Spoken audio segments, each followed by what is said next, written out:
आज का सेशन महिलाओं के खिलाफ होने वाली हिंसा के मानसिक स्वास्थ्य प्रभाव के बारे में है। इस सेशन के उद्देश्य यह है लिंग आधारित हिंसा, जिसे जेंडर बेस्ड वायलेंस कहा जाता है, उन महिलाओं के मानसिक स्वास्थ्य पर प्रभाव जो ऐसी हिंसा का सामना करती हैं, और मानसिक स्वास्थ्य प्रभावों की पहचान और मूल्यांकन तथा मनोवैज्ञानिक तनाव एवं बीमारियों की जांच कैसे करना है उसके बारे में सीखेंगे। तो सबसे पहले बात शुरू करते हैं, महिलाओं के खिलाफ जो हिंसा हो रही है उसके क्या परिणाम रहते हैं। तो इन परिणामों को हम शारीरिक, यौन, मानसिक समस्या और मानसिक बीमारियों के रूप में देख सकते हैं। तो अगर हम शारीरिक हिंसा के बारे में बात करते हैं तो उसके एग्जाम्पल कैसे होंगे? खरोंच, चोट या फिर दर्द या फिर किसी प्रकार का फ्रैक्चर हो जाना। अगर हम यौन परिणामों के बारे में बात करें तो अनचाही प्रेगनेंसी हो सकता है, यूटीआई की समस्या हो सकती है, या फिर यौन रोग लग सकते हैं जैसे कि एचआईवी जैसे, या फिर प्रेगनेंसी के दौरान काफी परेशानियां भी देखने को मिल सकती हैं। जब हम मानसिक समस्याओं के बारे में बात करते हैं तो हम बेचैनी, चिंता, नींद की गड़बड़ी, आत्म समस्या, आत्मसम्मान एवं आत्मविश्वास में कमी देख सकते हैं। अगर हम मानसिक बीमारियों के बारे में बात करें तो चिंता जैसी मानसिक बीमारी घबराहट की हो सकती है, डिप्रेशन जैसे कि अवसाद हो सकता है, भय का बीमारी हो सकता है, या फिर पीटीएसडी जैसे डिसऑर्डर भी हो सकते हैं। तो क्योंकि हम यहाँ पर मानसिक परिणामों के बारे में बात कर रहे हैं तो जरूरी है मानसिक स्वास्थ्य और मानसिक बीमारियों को समझना। तो जब हम मानसिक स्वास्थ्य एवं कल्याण की बात करते हैं तो जैसे कि हमारा फिजिकल हेल्थ होता है, हमारा शारीरिक हेल्थ होता है, वैसे ही हमारा मानसिक स्वास्थ्य भी होता है, और वो हर व्यक्ति का होता है। तो मानसिक व्यक्ति कब बोलेगा मैं मानसिक स्वास्थ्य मेरा अच्छा है? जब उसको किसी तरीके की परेशानी नहीं है, वो अपना काम अच्छे से कर पा रहा है, अगर कोई तनाव भी हो रहा है उसको बहुत अच्छे से डील कर पा रहा है। लेकिन जब हम मानसिक तनाव एवं संबंधित मुद्दों के बारे में बात करते हैं तो यहाँ पे क्या है कि आपका जैसे फिजिकल हेल्थ खराब नहीं है, पूरा आपको कोई फिजिकल इलनेस नहीं है, बट आप कुछ परेशानियां शरीर में महसूस कर रहे हैं। वैसे ही आप मानसिक तनाव भी महसूस करते हैं जब कोई स्ट्रेस हो या फिर कोई टेंशन चल रही हो, तो उस समय पे आप परेशान महसूस कर सकते हैं, आपको काम करने में परेशानी हो सकती है, आप बहुत अच्छा महसूस नहीं, वेलबींग महसूस नहीं कर सकते हैं, बट उस समय पर मानसिक बीमारियां नहीं होंगी। तो जब हम मानसिक बीमारियों के बारे में बात करते हैं तो उस समय में हम डिप्रेशन, घबराहट की बीमारी, बाइपोलर डिसऑर्डर की बीमारी, पीटीएसडी की बीमारी, तो उन उन सब बीमारियों के बारे में बात करते हैं। तो उस समय में व्यक्ति का जो मानसिक स्वास्थ्य है वो मानसिक तनाव को क्रॉस कर कर मानसिक बीमारियों पर है। वहां पर उसको इलाज की बहुत ज्यादा जरूरत है। इलाज के बिना उस समय पर व्यक्ति ठीक नहीं हो सकता, जैसे कि हम फिजिकल बीमारियों में भी देखते हैं। तो समझते हैं सामान्य मानसिक स्वास्थ्य मुद्दे और गंभीर मानसिक स्वास्थ्य मुद्दे के बारे में। तो जो सामान्य मानसिक बीमारियां हैं, आम मानसिक बीमारियां हैं, इनमें हम किस तरीके के लक्षण देख सकते हैं? शारीरिक, भावनात्मक हो सकते हैं, विचार संबंधी हो सकते हैं और व्यवहार संबंधी हो सकते हैं। जो ये लक्षण है ये आपके कामकाज पे असर डाल सकते हैं, और यहाँ पर आपको जो उपचार है, जो सहायता है उसकी ज़रूरत होती है, और ये सहायता बहुत लंबे समय तक की ज़रूरत नहीं होती है। आपको कुछ समय के लिए दवाइयाँ या फिर काउंसलिंग लेने से आप ठीक हो सकते हैं। किस तरीके की बीमारियाँ हो सकती हैं? चिंता, अवसाद, या फिर ऐसे लक्षण जो मेडिकली एक्सप्लेन नहीं किए जा सकते हों। अगर गंभीर मानसिक बीमारियों के बारे में बात करें तो वहां पर भी आपको शारीरिक, भावनात्मक, विचार संबंधी और व्यवहार संबंधी लक्षण देखने को मिलेंगे। और पर जो ये लक्षण है ये आपकी कार्य क्षमता के ऊपर बहुत असर डालते हैं और उसको कम भी कर देते हैं। तो यहाँ पर जो मानसिक स्वास्थ्य पेशेवर हैं उनके तत्काल ध्यान की आवश्यकता पड़ती है और लंबे समय तक उपचार और ध्यान रखने की आवश्यकता भी रहती है। तो यहाँ पर किस तरीके की बीमारियां दिख सकते हैं? जैसे स्किज़ोफ्रेनिया या फिर बाइपोलर डिसऑर्डर। तो सबसे पहले बात करेंगे सामान्य मानसिक विकारों के बारे में और उनके लक्षणों के बारे में। तो शुरुआत करते हैं चिंता और उसके लक्षणों से। तो जो चिंता की बीमारी है उसके किस तरीके के लक्षण हो सकते हैं, पहले हम शारीरिक लक्षणों की बात करेंगे कि शरीर में किस तरीके से दिखेगा। तो व्यक्ति जो घबराहट की समस्या, चिंता की समस्या महसूस कर रहा है, उसमें हम बहुत जल्दी बहुत ज्यादा पसीना आना देख सकते हैं, दिल की धड़कन का बढ़ जाना, सांस लेने में तकलीफ होना, थकान महसूस करना, नींद की समस्या हो सकती है कि नींद ही नहीं आ रही है व्यक्ति को, मांसपेशियों में तनाव और दर्द हो सकता है, या फिर पेट के संबंधित समस्याएं जैसे गैस्ट्रिक समस्याएं, उल्टी लग जाना, मतली हो जाना, उस तरीके की समस्याएं हो सकती हैं। अगर हम विचार एवं भावनात्मक लक्षणों के बारे में बात करें, तो विचार और जो फीलिंग्स है, मन है, वो किस तरीके से होता है। चिंता का बने रहता है, भविष्य को लेकर बहुत डर लगा रहता है, कंसंट्रेट करने में माने कि एकाग्रता में कठिनाई लगती है, विचारों का दिमाग में जल्दी जल्दी चलना रहता है, मानसिक एक बेचैनी, मन का बहुत बेचैन रहना महसूस होता है, मन बहुत चिड़चिड़ा रहता है और बहुत खोया खोया भी रहता है। व्यवहार संबंधी लक्षण कैसे हैं? एक जगह पर टिक कर बैठने में मुश्किल होती है, किसी एक काम पर ध्यान नहीं केंद्रित कर पाते हैं, उसमें कठिनाई महसूस करते हैं, कोई काम पूरा नहीं कर पाते हैं, चिड़चिड़ापन रहता है और सबसे अलग थलग रहते हैं। आइए अब बात करते हैं अवसाद के बारे में और उसके लक्षणों के बारे में। तो अवसाद के लक्षणों को भी हमने शारीरिक लक्षण, विचार संबंधी और व्यवहार संबंधी में बांटा है। तो सबसे पहले बात करेंगे शरीर में किस तरीके के लक्षण हम देख सकते हैं।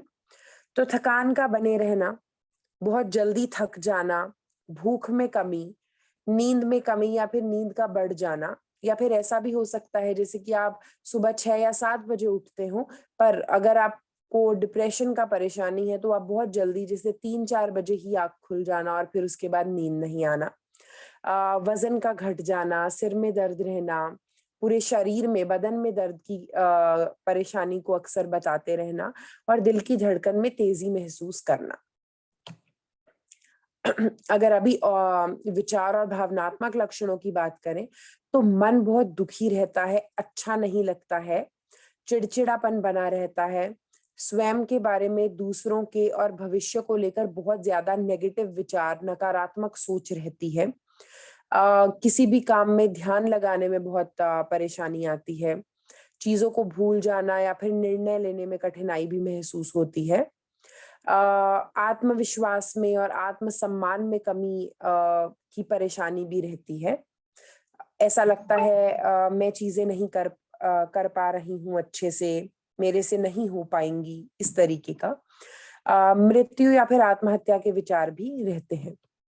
अगर हम व्यवहार संबंधित लक्षणों के बारे में बात करें, तो बार बार रोना आना, लोगों के साथ बातचीत कम करना, स्वयं की देखभाल एवं रख रखाई में कमी होना, जिसे नहाने का मन नहीं करना, साफ सफाई का मन नहीं करना, जिस तरीके से पहले तैयार होते थे वैसा तैयार ना हो पाना, उस तरीके की चीजें, चीजों में रुचि का कम हो जाना, लंबे समय तक यूं ही बेड पर पड़े रहना या फिर सोते रहना। बहुत बार ऐसा होता है कि नींद नहीं आ रही है बट यूं ही बेड पे पड़े हुए हैं काफी समय तक। अत्यधिक और अचानक गुस्सा आ जाना और खुद को नुकसान पहुंचाना। अभी बात करते हैं तीसरी आम मानसिक बीमारी के बारे में, जिसका नाम है सोमेटाइजेशन डिसऑर्डर। तो इसके क्या लक्षण हैं? तो दर्द इसका सबसे अधिक रिपोर्ट किए जाने वाला लक्षण है। यह दर्द छाती, हाथ, पैर, जोड़ या फिर पीठ, पेट एवं किसी भी और क्षेत्र में हो सकता है। यहाँ पर जो हमने पहले बात किया था कि कुछ लक्षण ऐसे हैं जो मेडिकली एक्सप्लेन नहीं किए जा सकते, तो पर फिर भी वो व्यक्ति बहुत ज्यादा इंटेंस तरीके से महसूस करता है। तो ये उन लक्षणों की हम बात कर रहे हैं। कुछ न्यूरोलॉजिकल लक्षण हो सकते हैं जैसे सिर दर्द, गति के संबंधी विकार हो सकते हैं, कमजोरी हो सकती है, चक्कर का आना या फिर बेहोशी। पाचन संबंधी लक्षण हो सकते हैं जैसे कि पेट में दर्द एवं गड़बड़ी, दस्त और कब्ज की परेशानी। यौन लक्षण हो सकते हैं जैसे यौन क्रिया के दौरान दर्द या मानसिक धर्म के दौरान तेज दर्द महसूस करना। किसी होने वाली बीमारी को लेकर लगातार चिंता बनी रहती है, ऐसा लगता रहता है जैसे कि जांच और उपचार पर्याप्त नहीं है। बार बार और लगातार शरीर में किसी न किसी कमी को ढूंढते रहना, जबकि बीमारी ना भी हो पर उस समय उसकी चिंता में लगे रहना, ऐसा मुझे हो जाएगा। या फिर अगर उसके लिए कोई इलाज चल रहा हो तो ऐसा लगता है कि इलाज मेरा सही नहीं चल रहा है, डॉक्टर जांच सही से नहीं कर रहे हैं या फिर जांच में रिजल्ट सही नहीं आ रहे हैं। आप चलेंगे आम मानसिक बीमारियों के आखिरी डिसऑर्डर की और, जिसका नाम है पोस्ट ट्रॉमेटिक स्ट्रेस डिसऑर्डर। तो इसे पीटीएसडी भी कहा जाता है। तो क्या है, सबसे पहले जानते हैं पीटीएसडी। पीटीएसडी दर्दनाक घटनाओं के परिणाम स्वरूप होने वाली एक ऐसी समस्या है जो किसी व्यक्ति में गहरा डर, असहायता या आतंक का एहसास पैदा करता है। तो एक कॉम्प्लेक्स पीटीएसडी डिसऑर्डर नाम की भी बीमारी है। तो ये उन लोगों द्वारा अनुभव किया जाता है जिन्हें कई बार हिंसा, उपेक्षा या फिर दुर्व्यवहार जैसी दर्दनाक घटनाओं का अनुभव जिन्होंने किया हो। जब हम पीटीएसडी की बीमारी के बारे में बात करते हैं तो कोई भी एक ऐसा सदमा या फिर कोई भी एक ऐसी घटना हो सकती है जिसकी वजह से पीटीएसडी हो जाए। लेकिन जब हम कॉम्प्लेक्स पीटीएसडी के बारे में बात करते हैं तो वहां पर हम बार बार दर्दनाक घटना का अनुभव अगर होता है तब हम कॉम्प्लेक्स पीटीएसडी डिसऑर्डर को समझते हैं। तो क्या लक्षण है पीटीएसडी के? तो रात में एकदम से घबरा कर उठ जाना, बुरे बुरे सपनों का आना, डर का बने रहना, फ्लैशबैक्स का बार बार आना, नींद का खलन पड़ जाना, उन सभी स्थितियों और ट्रिगर से बचना जो हिंसा से कभी भी संबंधित हो, अपने बारे में नकारात्मक महसूस करना और बहुत अधिक सतर्क एवं चौकन्ना रहना। तो इन्हीं कुछ लक्षणों को मैंने आगे डिटेल में एक्सप्लेन किया है, तो थोड़ा उनको समझते हैं। सबसे पहले फ्लैशबैक क्या होते हैं? तो ट्रॉमा से संबंधित बुरी यादों को आना, उनको हम फ्लैशबैक बोलते हैं। यह यादें आपकी इच्छा के बिना और जबरदस्ती आती हैं। ऐसे महसूस करना जैसे ट्रॉमा वर्तमान में हो रहा है। ट्रॉमा का अनुभव पूरे शरीर में होना। फिर दूसरी बात करते हैं हाइपर विजिलेंस, माने कि अति निगरानी क्या होती है, चौकन्ना हो जाना बीमारी में क्या होता है। तो खतरे को रोकने के लिए व्यक्ति द्वारा सतर्कता का बढ़ा देना हाइपर विजिलेंस कहलाता है। इसमें व्यक्ति अत्यधिक चौकन्ना हो जाता है। व्यक्ति अपने वातावरण के प्रति बहुत संवेदनशील हो जाता है। तो इसके शारीरिक लक्षण किस तरीके से होते हैं? बहुत जल्दी सांस लेना, बेचैनी महसूस करना, हृदय गति में बढ़ाव आ जाना। व्यवहार में व्यक्ति बहुत बेचैनी के बारे में बताता है और मन में बहुत डर, भय, घबराहट और चिंता के लक्षण होते हैं। तो हमने नींद में से डरकर उठ जाना के बारे में बात किया था, तो हम यहाँ पे नाइट टेरर और नाइटमेयर के बारे में बात करेंगे। तो सबसे पहले नाइट टेरर क्या है? तो इन्हें स्लीप टेरर के नाम से भी जाना जाता है। इनके दौरान व्यक्ति एकदम से जग जाता है और चिल्लाने लगता है, मगर उसे उसके चिल्लाने का कारण और सपने के बारे में कुछ भी याद नहीं रहता है। नाइट टेरर में दिल की धड़कन का तेज होना, रोंगटे खड़े हो जाना, पसीना आना और बिस्तर में बेचैनी जैसी स्थिति उत्पन्न होती है। अगर हम नाइटमेयर के बारे में बात करें तो बुरे सपने जो आमतौर पर जागने के बाद याद रह जाते हैं उन्हें नाइटमेयर कहा जाता है। किसी बुरी घटना या फिर ट्रॉमेटिक इवेंट के बाद इनका आना शुरू होता है। यह ज्यादातर ट्रॉमा से ही संबंधित होता है या फिर इसमें दिखने वाली चीजें ट्रॉमा की याद दिलाती हैं। और इसके लक्षण किस तरीके के होते हैं? पसीना आना, हृदय गति में वृद्धि, माने कि दिल की धड़कन का बढ़ जाना या फिर भयभीत होना। अब आगे बात करेंगे गंभीर मानसिक विकारों के बारे में और उनके लक्षणों के बारे में। तो इसके लक्षणों को भी हमने व्यवहार संबंधी, शरीर संबंधी में डिवाइड किया है। अगर व्यवहार संबंधित लक्षणों के बारे में बात करें तो कैसे होंगे? आक्रामक व्यवहार हो सकता है, डिसऑर्गेनाइज्ड व्यवहार हो सकता है, जैसे कि गंदगी या फिर मिट्टी को खाना, खुद से बातें करना जब कोई भी मौजूद ना हो, या फिर स्वयं की साफ सफाई का ख्याल ना रख पाना, सामाजिक कौशल जैसे कि समझ बूझ में कमी का होना, मित्रों, परिवार वालों तथा या फिर कामकाज वालों से अलगाव होना। भावनात्मक लक्षण किस तरीके के हो सकते हैं? भावनाओं में अत्यधिक उतार चढ़ाव हो सकता है, भावनाओं को समझने में तथा नियंत्रित करने में परेशानी हो सकती है, बिना वजह गलत तरीके से हंसना और मुस्कुराना जो जगह के एप्रोप्रिएट ना हो, बड़ी बड़ी और बड़ी बड़ी ऐसी योजनाएं बनाना जिनका जो सफल नहीं हो सकती हैं। विचार संबंधित लक्षण कैसे होते हैं? झूठे विचार जैसे कि लोग मेरे खिलाफ हैं, मेरे खिलाफ षड्यंत्र रच रहे हैं, या फिर मैं भगवान का दूत हूं और मुझे संसार को बचाने के लिए भेजा गया है। तो इस तरीके के जो विचार होते हैं जो लॉजिकल तरीके से सोचने में तो व्यक्ति के जो लॉजिकल तरीके से सोचने में हम देखते हैं कि कमी होती है। दूसरों पर संदेह करना, शक करना, उन चीजों के बारे में पक्का विश्वास रखना जो सच नहीं है या जिनका हो पाना संभव नहीं है। ध्यान केंद्रित करने में परेशानी होती है।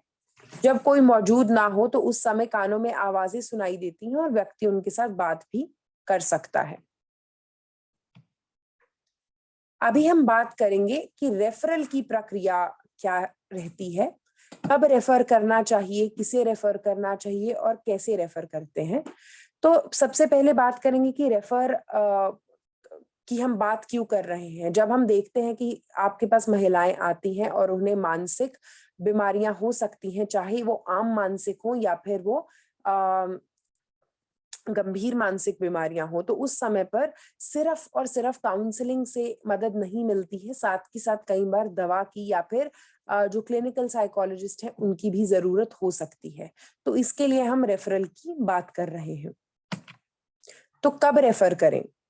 जब आत्महत्या का जोखिम हो, जब अवसाद, डिप्रेशन दिन प्रतिदिन की गतिविधियों में रुकावट पहुंचाता हो, जब गंभीर फ्लैशबैक, बुरे सपने या फिर चिंता या पीटीएसडी के अन्य लक्षण मौजूद हों उस समय पर, जब काउंसलिंग के बाद भी मानसिक तनाव बना रहता है, जब गंभीर मानसिक बीमारियों की अवस्था होती है, या फिर जब व्यक्तिगत, सामाजिक और काम से संबंधित क्षेत्रों में परेशानी आने लगती है। तो जब अगर आपको ये कोई भी चीज मिले एक महिला में जो आपके पास आई है, तब आप उसको रेफर कर सकते हैं।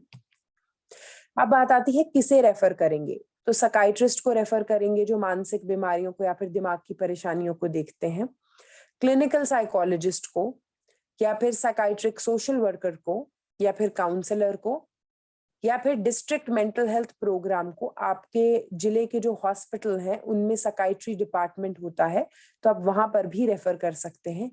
अगर कुछ भी अवेलेबल ना हो तो फिर प्राइमरी केयर डॉक्टर हैं, जो प्राइमरी हेल्थ सेंटर हैं हर गांव के आसपास या फिर हर जिले में, तो आप वहां पर भी रेफर कर सकते हैं।